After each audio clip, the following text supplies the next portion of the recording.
Hi guys, welcome back to my channel. In today's tutorial, I'm going to show you step by step how to change your invoice terms in QuickBooks Online. It's gonna be very easy and simple step. So first you can log into your QuickBooks Online account, and then in the admin dashboard, you can go to your gear icon here in the top right corner to open the settings, and then click account and settings. After that, you will be in this page, in the settings page.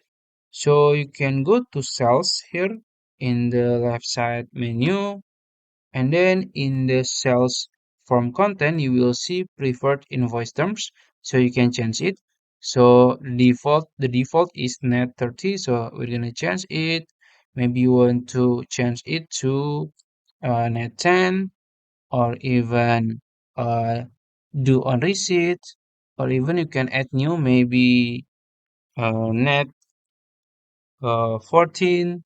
It's up to you at 14, and you can just do in the next the fixed number of days. You can set it up 14, and then do by a certain day of the month.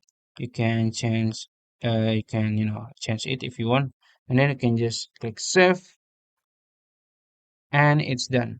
You can change it like that and then click save again and it's done. So I think that's it. If you found this video helpful, please like this video and subscribe to my channel. Thank you.